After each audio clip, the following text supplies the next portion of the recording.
Hi, guys and girls. Can you hear me? Okay, good. Yeah, I choose a very controversial topic for this discussion. This is actually, we have a big dilemma now inside, as everybody started unexpectedly for us about 6 months ago.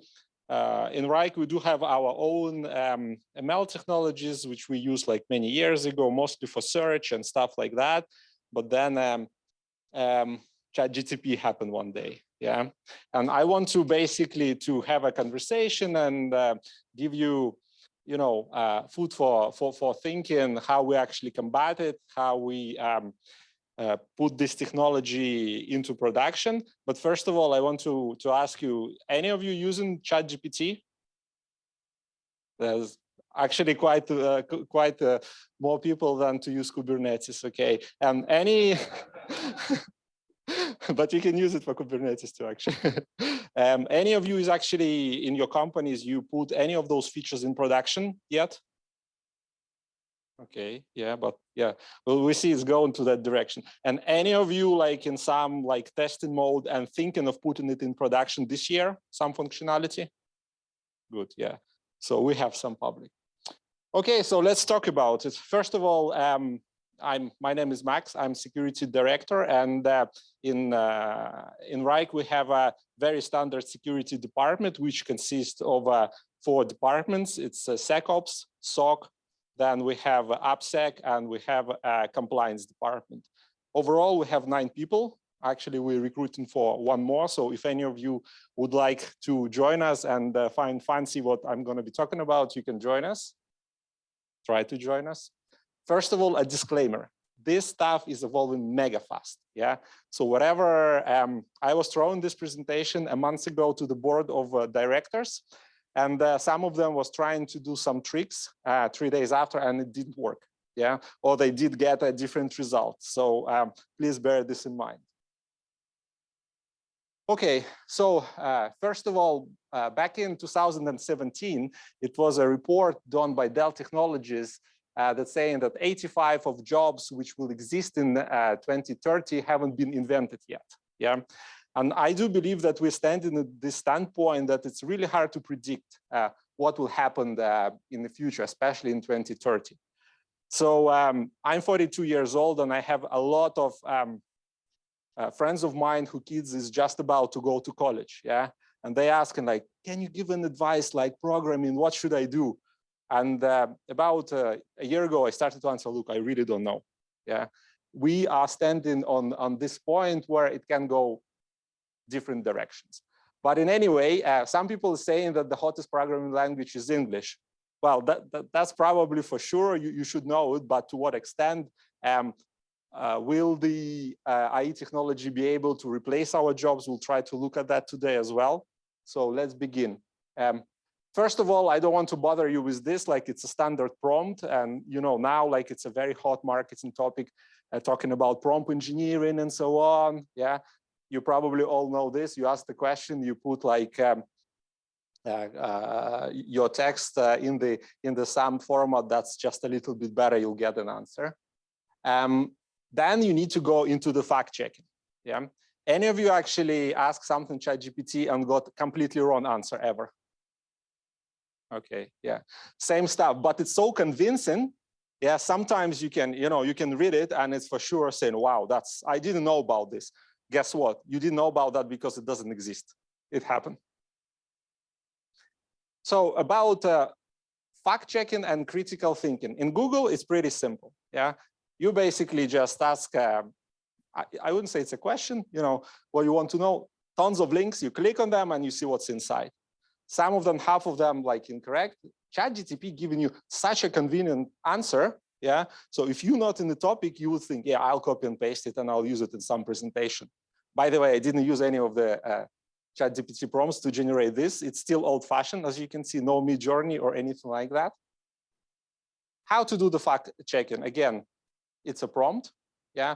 So you first of all, you'll ask, and you always ask ChatGPT to do it. Can you do it step by step? Simple, so you can debug it back.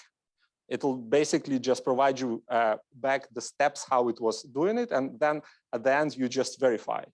Because most of the time when you do this, you'll get, oh, I'm sorry for my previous answer, and it'll give you a new answer. I actually got a very interesting experience. A few days ago, I was trying to do some, to see what can I do in terms of reversing hashes. Yeah, and it was given some interesting results, for hashes, but when you check it, they were incorrect. Yeah, and then you're saying, but this is incorrect. And it said to me like, oh yeah, I'll give you another one. Yeah, and none of them were correct. So it looks like the data model actually was fed with some hashes, but like then maybe they try to remove them or something like that. Basically, it's to reverse back the password. So, and of course, like the prompt engineering, it has actually, and ChatGPT has actually very similar issues to normal injections, which is happening. So I think all of us who try to use the ChatGPT try to trick it, and most important, try to find out actually what's the data it's been fed into it. Yeah, and sometimes you can do it, sometimes you can't. But if you look at the hacking community now, a lot of people actually started to, instead of attacking, the enterprises, they started to see how to attack actually the models itself. Yeah, and there is a great discussion is going on, great techniques. Some of you might be aware that there is a jailbreak was invented like a few months ago, then it was closed. It's a mayhem at the moment, but anyway, the attention is there. ChatGPT also introduced a very interesting feature where you can actually get called the external link. So one of the vector of the attacks, you can actually call some picture, for example, but I actually can feed in parameter, you can see it in here, and ask it to replace this with the answer with the text from the previous answer. Yeah, and if it's your server, you will be able to get it there. So we can see from the cybersecurity that it's already starting, and then probably it's just going to get evolved as they introduce more plugins and more ways to actually talk externally. Let's talk a little bit about what to do. Yeah, because at Wrike, this is where we spend a lot of hours of discussing, a lot of experiments. And by the way, it's nobody knows how to solve it completely, but there is a few things at the moment that we definitely need to take into account. First of all, before to sign up for any models or to talk to any vendor, to read the policy actually of different tools, it's a very, very important stuff, because in some of them it deliberately say it will be used for learning, in other it will be no policies. Recently, ChatGPT, so OpenAI and Microsoft came up with a very clear statement that if you use APIs, the data will not going to be used for training their own models. Of course, it's nowhere in the contract yet because you cannot sign the contract, but it's a first steps, a first sign where it's all going. Yeah, there are some tools, for example, which I use, and most of them actually using ChatGPT at the moment, and they just have a reference to that. Can you trust it or not? Time will tell. But this is the best what you have, apart from try to do your own model in-house, which we have as well. But you probably know, for those who try to train those models, the cost of that is still very, very high, unless you have a specific service or decided to invest in it. But I don't think that anyone from the financial background actually is trying to invest, from the companies not connected with those technologies itself, because it's evolving so fast and it's actually getting cheaper every month. So it doesn't make sense.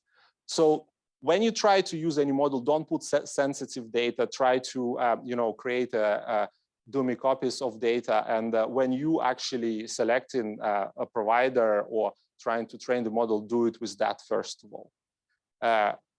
Do an employee training. This is what we did, because as soon as ChatGPT started, we've got loads of requests. Can I do this? Can I do that? And nobody knows what to do. It was a mayhem. And then we slowly developed the rules. They're not a draconian rules. Basically, it's to just obey GDPR, that you don't send personal information there. Yeah, you try to split it so it cannot, bring you back to a living person. That is of the situation quite a bit, but not fully, because in some data sets you need to do sanitization quite a lot, and it's not possible. Yeah.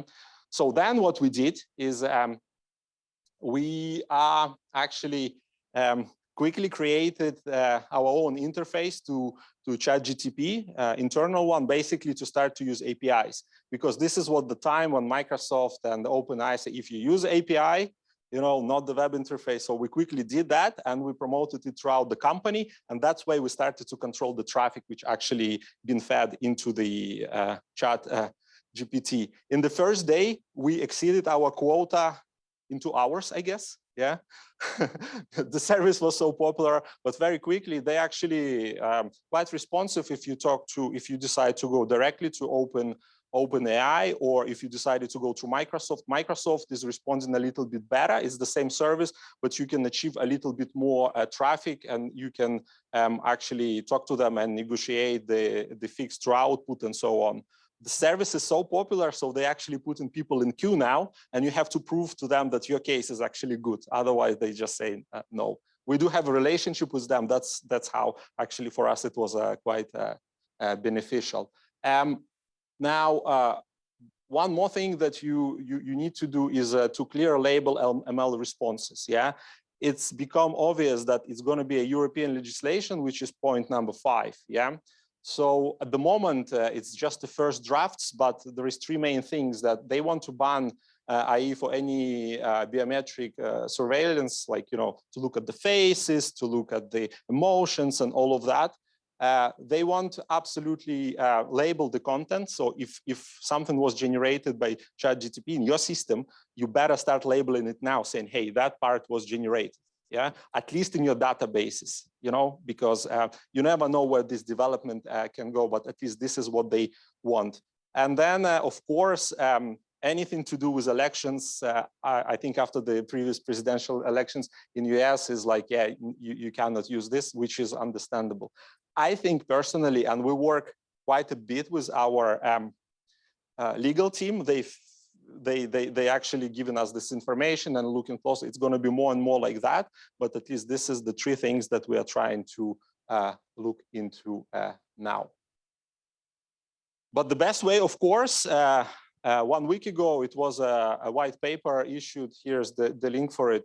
So they try to see what if you just do a data sanitization and try to calculate how safer your system will be. It seems like the most common approach should be at the moment is that before to send it to external large language model, you need to do a bit of sanitization. Then when you get a response, you need to restore the data and give it back. You should do it on-prem or to do it at least in a different service. That way, because we're thinking of our customers, and we started to provide them some features which are actually based on ChatGPT 3.5 Turbo at the moment because it's faster. Yeah, and we ask our customers, hey, do you want to use this functionality? Funny enough that smaller businesses said absolutely yes, yeah, where enterprises said, whoa, can you explain to us what is actually you trying to do? And without this explanation, without like a proper planning what you're actually trying to do, you most definitely get an answer no from your biggest customers. That's why we're trying to prepare for it, and we're trying to give them absolute transparent information, what is that we are planning to do, and then they will decide whether they want this feature or not. But so far, like people taking it quite an interest in. For example, you know, our product, and we do like all the things like when you have tons of comments under the ticket, you can just summarize them, you know, and it's been pretty cool and like stuff that we wanted to, you know, to have as a functionality. Now, what's happening now? It's like a story of 3 days ago. It probably will change landscape a little bit. Companies realize that actually what OpenAI and other language models are using, they're using data. Yeah, and in most of the platforms like Reddit, Stack Overflow, Twitter, APIs were for free. So basically, yeah, if you're not even smart enough, you can query and get all the data that they have. They realize that this is an asset. Yeah, and starting from like a few weeks ago, Reddit, Stack Overflow, and API put prices to access the API to that extent, so it doesn't make sense for most of the project to use them.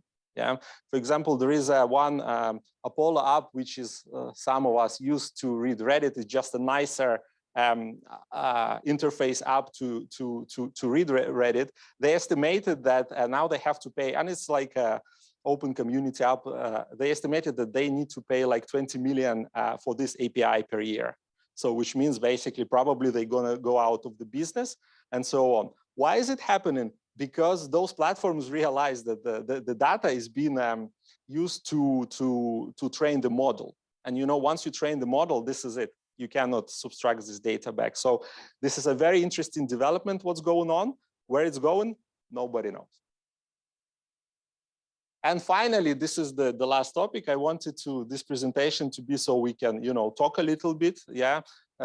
What will happen to the jobs, yeah, and especially we are closely looking at insecurity jobs. As I said, we're still hiring, yeah, so not to worry. Like you can talk to me if you like the stuff that we do, and yeah, definitely we can do something. So what's happened in security?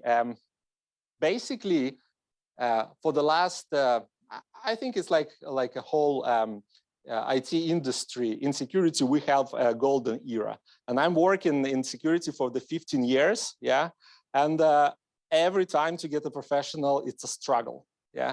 It was a big struggle 10 years ago, it's still big struggle now, because the specialization and how difficult and different all the systems, even talking about Kubernetes, like, yeah, for the Kubernetes, you have to have a security specialist because it's so difficult, you know, to know something else on top of that. Yeah.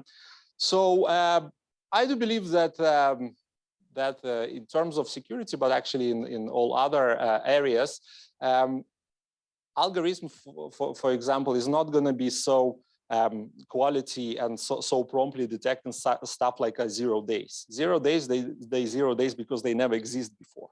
Yeah, or whatever was not in the model, probably it can somehow figure it out. Yeah, that maybe in some areas it's going to be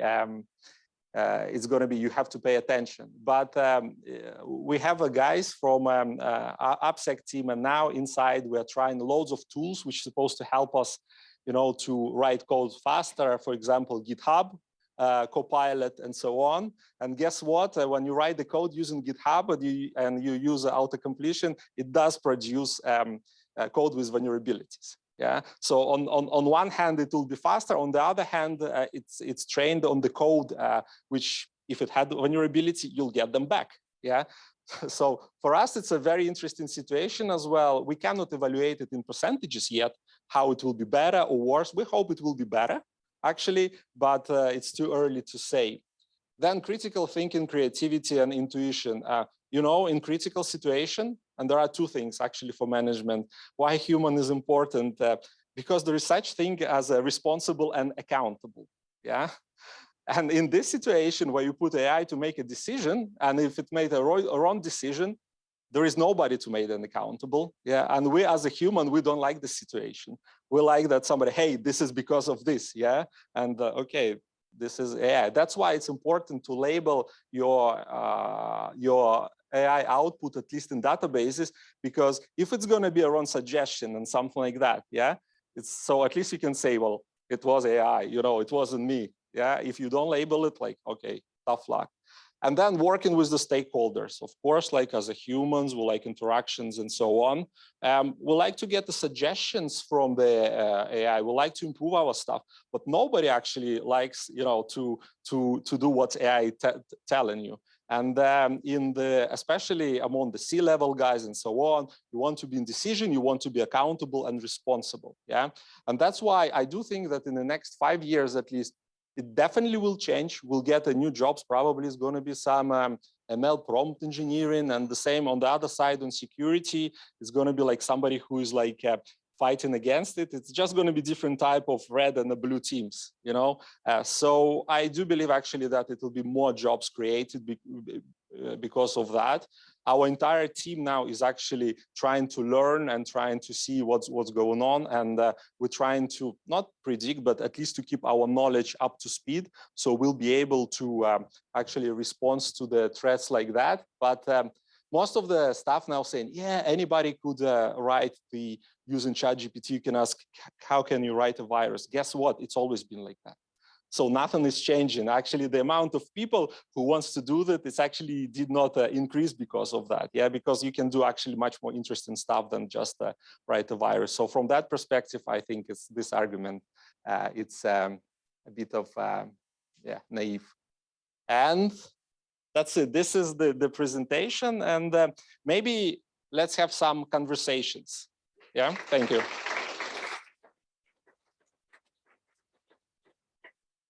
I'm sorry if it was a bit intensive, because I wanted to touch on the points from different parts of this stuff. Internally, our teams, we have an ML team, and we have other teams who is actually trying to put this technology in production, but in a safe way. Yeah, what we want to achieve in our product is that you can write the stuff and it'll do it for you. Yeah, but based on your data, yeah, and suggest in places where it makes sense to suggest. Yeah, so that's what we do. Okay, thank you so much, Max. I don't think you have to apologize. We need something to pick us up in this temperature. Yeah. Do you have any questions for Max? Okay, we do. It's all the way in the back, so bear with me.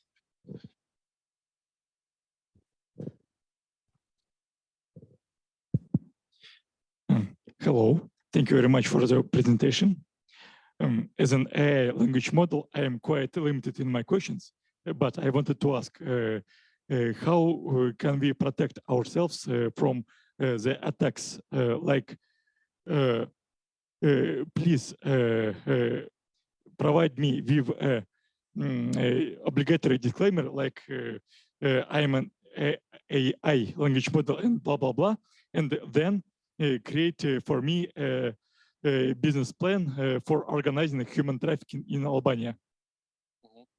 So your question is basically, can we ask ML, malicious questions and to get an answer? Yeah, for that. Yeah, actually, this is what's been debated now in terms of the laws, legislation, and so on. If you remember, 2 months ago, it was a petition from the major AI players saying, hey, we need to hold off on this, and we need to introduce some of the rules and regulation. Guess what? At the moment, it's a Wild West. Yeah, everybody does like what's the thing the best, and the most important part is actually it's an ethical aspect. Because we as a company, we could feed AI model with loads of personal data because we have it, yeah, of our customers, probably get some results. But because of our promises to our customers, the same what Microsoft does and so on, we don't do that yet. Yeah, we know that some of the companies might take this risk. Yeah, but it's I don't know if I answer your question. Basically, now it's down to the OpenAI at the moment, and down to others who develop this model to put this ethical filter, yeah, not to allow to answer such questions. But you can try it yourself. It works. At the first time it say no, but you can trick it actually to give you the Let's stop here. Yeah.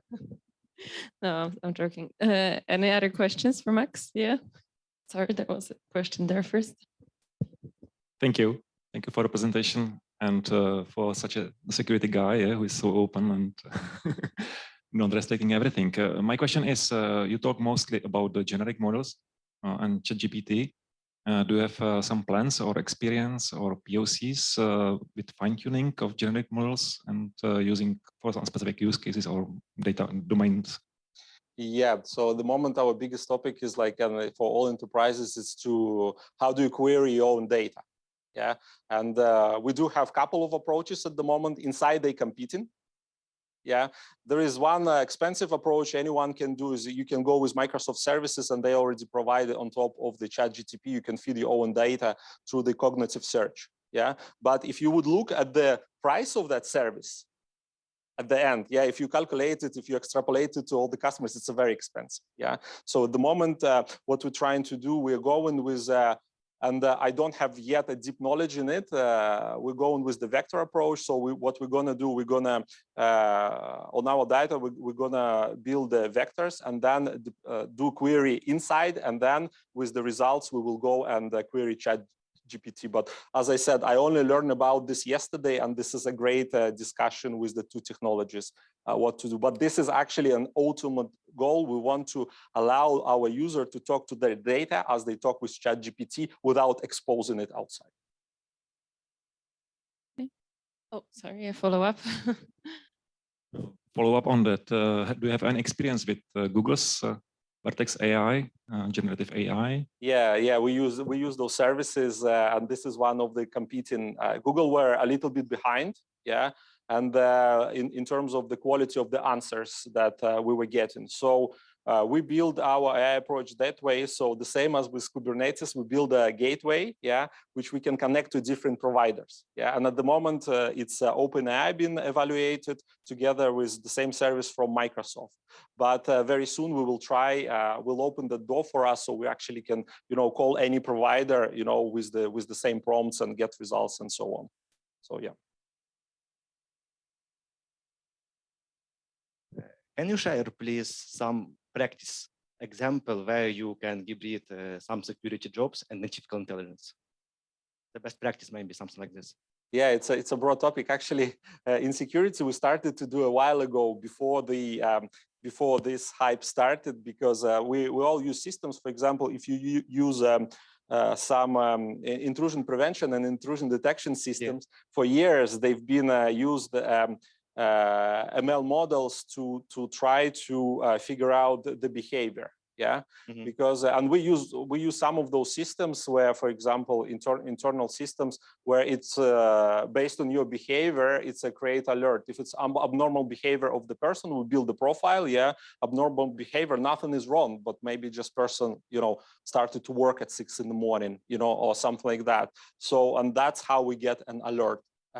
So far, we actually didn't go any beyond this and try to embed it in security and so on, because we think it's still evolving. The basics still the same. You protect your perimeter, you protect the user input and user output, you protect your traffic, you do L7 inspection, and in hope to minimize the risk.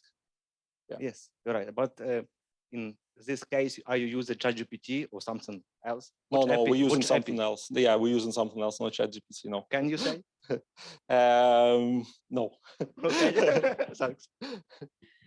Okay. Yeah. It's an industry standard. There is a lot of intrusion detection and prevention system who use ML as a base. It started about 3 years ago. Yeah. Hi. Thanks once again for the presentation. And from your perspective, how long will it take from when this ChatGPT became move from a tool for answering the questions to tool for the actual intelligence? Because it looks like it's not really important what you are trying to get, but also very important what you're asking about. And if you can do some kind of filtering regarding for example, geolocation or a set of IP addresses, you know that this company is working maybe not about the code, but is working about on those and those and those things. And you can touch the elephant from different sides. Yeah, what happened, you can actually know about this before, but you just had to spend more time to discover it. Yeah.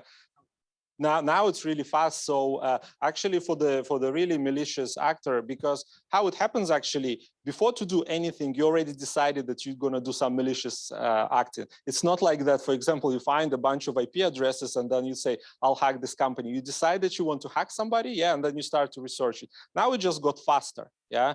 And what we'll see now, we'll see actually emerging something like hacking as a service farms, yeah, where you can. There is services on the darknet which provides you for a set fee. Target the company, yeah, and we now see it happening faster and faster, and it'll give you approximate score. Will it be easy or not? Yeah, because what it does, it's based on ChatGPT and some other tools doing the quick scans, you know, then feed those scans to ChatGPT, see if it's vulnerable or not, and say probably the entrance is going to be cheap. If the entry is cheap, usually what hackers do after that, because now it's a business, very little things now happening because of some guy in the basement, you know, doing something. It's a business. Those companies are hacking 2 or 3 companies per day. So it's and for us it's actually good, yeah, because we can see the same patterns, and once we see the same patterns, it's easier to protect. My last slide, the creativity with the ChatGPT, creativity is going away. Yeah, the guys are seeing, oh, this company is really hard to hack, but guess what? Run Nmap. We just recently opened the port. We forgot to close it. No one does it anymore. Like so, but it's good for us. It's You have a question here. I will just add something about the AI. Currently, we have the Google, we have the also ChatGPT, but the next race is about how we are going to train the AI, and we are the humans who are going to train it. So currently, I think that currently they are just the kids, but we are training the agents in a way that they will be somehow adults, 17, 18, and they will be even more stronger in the future. So somehow, as a human, we have to take care of it, because again, it's a threat for us. Recently, there are 100K accounts were stolen from the ChatGPT and sell on the dark web. So imagine somebody's employee from your company and his personal account is compromised, and some threat actor or some malicious actor said it's the guy is working for the Wrike. And when you open his account, you can find all the information from what they searched from day 1 till the end. Then you can get all the information over there. And yeah, I saw it, training the employees and everything. But again, yes, your own interface, and yeah, and tell everyone to use it. That's for us, it's fine. But I get your question. Yeah. Yeah. So we are training the AI agents. Now it's a race between which is going to be more trained by the humans. So agent is ready. We are going to train them. Just I want to add this. It's a good point, and it's a philosophical question more than a technical question. At the end, it's going to be a Skynet, yeah, for sure. Yeah. It's inevitable, but you have to remember that technology, it depends in which hands this technology. Yeah, nuclear technology can be good, can be bad. Yeah, the same with this. If it's used for the right purpose, it can actually, for example, what as a humanity we need next? We need to move from some source of to some source of green energy, yeah, and limitless energy, and we know where to get it, yeah. But ChatGPT will not help you there, yeah. But it will help someone to reach the average level of knowledge faster than before, yeah. So I think at the moment we go on hand by hand. When our road will split, nobody knows. That's the answer. Sorry. And okay, one more question. Hello, my question is, I think it would be more like a business question rather than a technical question. So like you mentioned that you guys are working to like build up an application where you will intercept the data from your customer to ChatGPT and intercept the response. So I would like to ask if there is already a use case, or how like you would like intercept and filter the responses. Yeah, like this. There is a couple of things you can use, and basically these things, it's not a new one. This part there, if you check the for example, Microsoft, yeah, there is a legislation in the United States for 10 years, especially if you work in the healthcare business, yeah, you have to come up with some sort of legislation where anonymization of the data is a big thing. So you can use exactly the same libraries, yeah, and there is a lot of them, or services from Microsoft. I'm not sure if there is one from Google to do that, yeah, and the rest of it is, there is no need to invent the bicycle in there. Yeah, it's already exists. Thank you. Okay, okay, so let's do one last question, and then if you have more, you can, oh, sorry, I saw, okay, so we do 2 last questions, and then we can move it to the network. Hey, once again, I wanted to ask something is just something that has to do with malware. With the advent of AI, we have this concept of polymorphic malwares now. Do you see us getting to a stage where we would develop defensive tools to properly detect this AI? Because as you know, malware detection tools function with signatures, hashes, IOCs and stuff. And polymorphic malwares basically change their signatures to evade these tools. So do you see us getting to a point where we would have defensive AI tools to help us better detect the polymorphic malware such as this? Yeah, it's always it's not a new topic. I think it's already been, like, for example, you don't go by the hashes, you go by a sandbox, and you like quickly run it, see what it does. You know, based on that, you make a decision, quarantine or not. Yeah, so there is no new, probably like it will get a little bit more sophisticated, but it's always fight, you know, the way the red and the blue team. Yeah, it'll be starting to use ML to do more polymorphic and stuff like that. Yeah, on the other hand, we'll be better in the reverse engineering in the sandbox. Instead of try to see what it does, we can actually probably reverse engineer it to source code. Yeah, run this code by ML and say, hey, look, can you tell me what it's trying to do? Yeah, there is already, you know, if you can put in ChatGPT and ask, can you please describe me this code? It'll give you like a description what it does. So yeah, it's already happening, kind of. I can ask. I want to ask about so standard situation in company. Like we have developers and take some junior developers and copy the code on ChatGPT, so like standard templates. Yeah. But inside you have some like secrets.